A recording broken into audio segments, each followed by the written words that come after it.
This girl is allergic to water, not chemicals, not salt. Water itself burns her skin. Even her own tears can hurt her. Water. You drink it without thinking.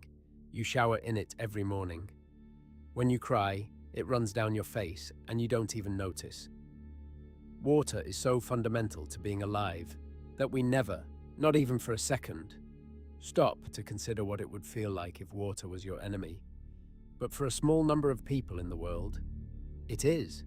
Literally, scientifically, medically confirmed. Water touches their skin and their body declares war.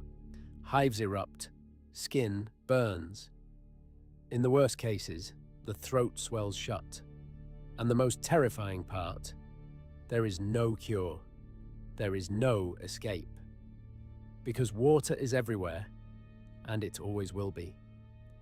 This is the story of Aquagenic Urticaria, and the girl at the center of it.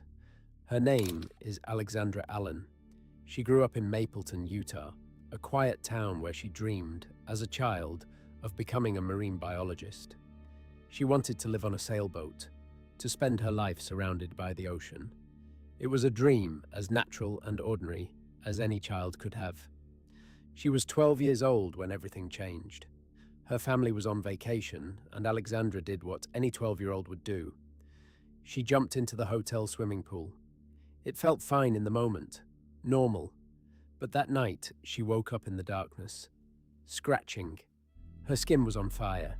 She was covered in hives, head to toe, and the itching was so unbearable that she sat on the bathroom floor, gripping the edge of the tub, trying not to tear her own skin apart, waiting for her mother to come back with Benadryl.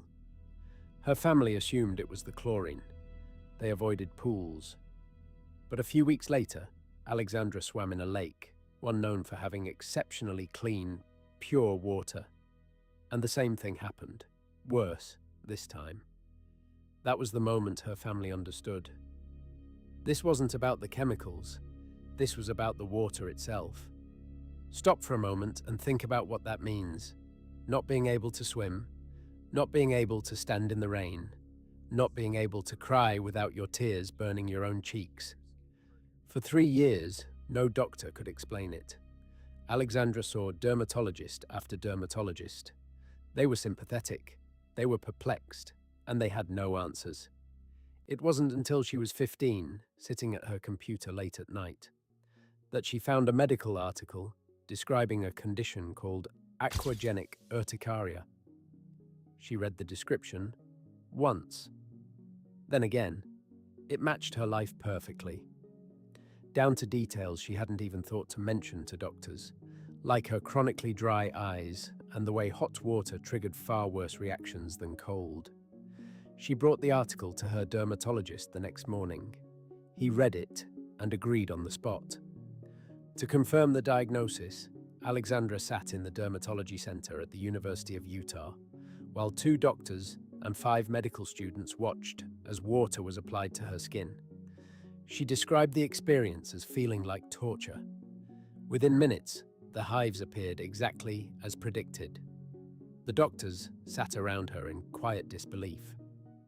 One of them later admitted he had learned about this condition in medical school, but had never once seen a real case in his entire career. Alexandra Allen was one of approximately 50 people in the world ever officially diagnosed with aquagenic urticaria.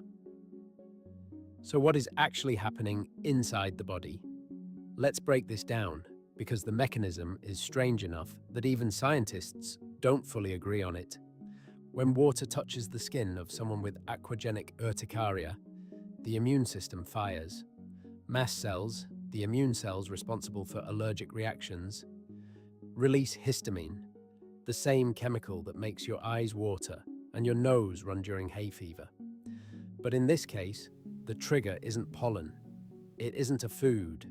It's water. Pure, plain water of any temperature, any source, any form. The most abundant substance on Earth. The substance your body is mostly made of. One leading theory is that water dissolves certain proteins sitting just beneath the skin's surface.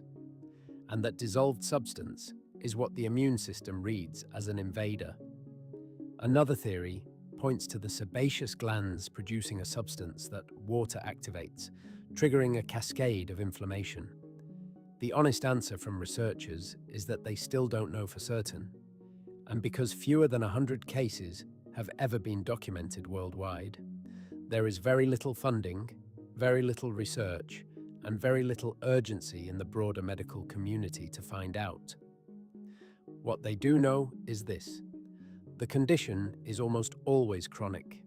It does not go away on its own, and in some cases, like Alexandra's, it is described as degenerative, meaning it is expected to worsen over time.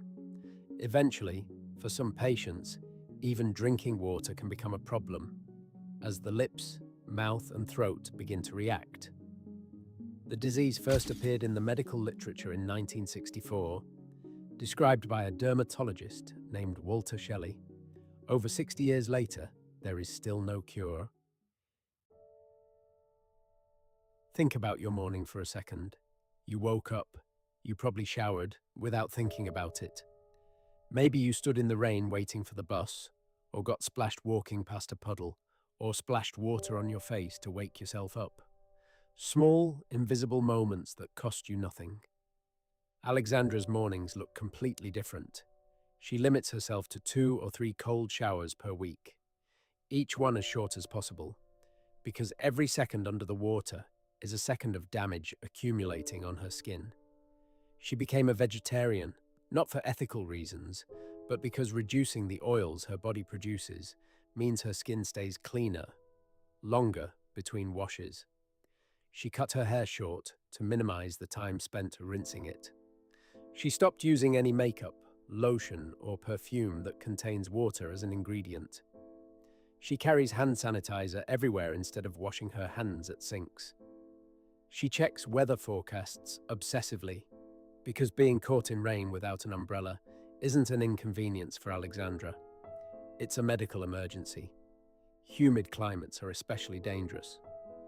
When she traveled to Cambodia on a humanitarian trip, the ambient humidity alone was enough to irritate her skin constantly. She spent the entire trip on heavy-duty steroids just to manage being outdoors. She carries an epinephrine auto-injector, an EpiPen, because in severe exposures, her throat swells. She drinks from a straw, even at home, to avoid any water touching her lips. She described the sensation of a bad reaction in words I want you to sit with for a moment. It feels like your skin has been sandpapered down to one layer. It itches, but you can't scratch it or it will break and burn and bleed. You feel like you've been dipped in a vat of acid. Not for long, but for long enough to tear off a layer of skin. She was 17 when she said that. 17 years old, describing what it feels like to take a shower. Her doctors, led by the dermatology team at the University of Utah, have tried the available treatments. Daily antihistamines to suppress the immune response. Topical barrier creams applied before any water exposure to reduce skin contact. In more severe cases, a drug called omalizumab, originally developed for asthma, has shown some success in reducing the severity of reactions. Narrowband ultraviolet light therapy has been used in some patients to gradually thicken the outer skin layer, making it harder for water to penetrate and trigger the cascade. None of these are a cure.